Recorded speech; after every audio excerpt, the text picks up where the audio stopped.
Hello and welcome. Link down below in the description box if you want to read this at your own leisure. This is for both generations, although there's some subtle differences between both games.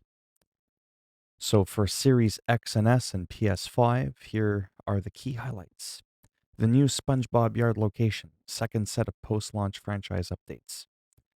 So gameplay updates, zone coverage improvements, tuning to deep zone defender logic to focus more on deep threats in their zone and less on shorter routes approaching their zones. Tuning to deep zone logic in cover 1 to react quicker to deep over, post, and any other deep crossing routes. Updated the facing direction of deep zone players so they'll face the ball rather than just the line of scrimmage, which will help deep zone defenders turn in the appropriate direction when covering deep routes. Tuning to fake out logic on inside release post routes as posts. There was significant separation resulting from this release and cut when close to the line of scrimmage. This change prevents defenders getting faked out during this early segment of the route. Added Gen 5 specific change of direction animations to locomotion, which will improve a defender's ability to transition from strafe to run quicker and smoother to help defenders get into position to play the ball quicker. Tuning to improve turn and run to better anticipate vertical speed threats. Tuning to allow faster top end strafe speed for defenders in deep zone. Extended the distance that the deep third can look inside when anticipating deep crossing routes coming from the opposite side of the field. Fixed an issue causing outside deep third defenders to leverage the number one outside receiver too long, even when the receiver was no longer a deep threat. Dev note, we've made significant tuning changes to zone coverage, specifically deep zones, to better balance the deep passing game and increase anticipation of deep zone defenders. One thing to be aware of is that these changes only apply to defenders in zone coverage and will not impact match zone players after they've transitioned to man coverage on applicable match coverage plays. We will continue to monitor stats and feedback on both man and zone coverage towards future tuning updates. And thank you to the Madden community for the feedback on zone coverage. General gameplay fixes, kickoff, play clock exploit. I know nothing about that. Fixed an issue allowing the kicking team to remain at the play call screen indefinitely without having to call a play. This has been used as an exploit to force the receiving team to quit in order to get out of the game. Now the play clock will run down as it should and force the kickoff to be called when it expires. Fair catch exploit. Well, if it's fair, how is it an exploit? I'm being a smartass.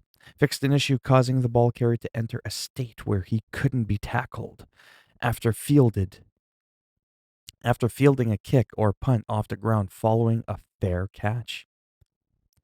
With this fix, any player on the receiving team who recovers a kick or punt following a fair catch will be able to get tackled. Believe you me, if you receive my kick, you're not going to be able to get tackled because you're going to be on the ground. Franchise updates. Now, I might do a separate video on that, I don't know, but click on that link. It's quite in depth. This applies for both generations. Everything. Every version of Madden 21. Here we go. New Comish controls. Draft autopilot, assign autopilot during the draft. House rules dictate how many times a play can be called in a game and how long a player must wait before calling the same play again. Undo free agent settings. Undo FA signings in the off season directly through the transaction log. Click on a signing and revert it to send the player back into the free agent pool. Team override settings. Commissioners now have the ability to turn on and off or allow users to keep individual settings for heat seeker tackling, ball hawk, and switch assist. Personal logic improvements. New guidelines for CPU draft logics to assist teams in whether they should or should not have interest in drafting a first-round quarterback. Mouthpieces can now be applied in all new franchises. We are working to have this update come to existing leagues moving forward. Presentation updates fixed an issue preventing the play clock from showing up on kickoff plays. When it comes to last gen, yeah, that's right, I said it, and I got in an argument with a couple of people. That was the last generation. The new current generation is the PS5 and Xbox X.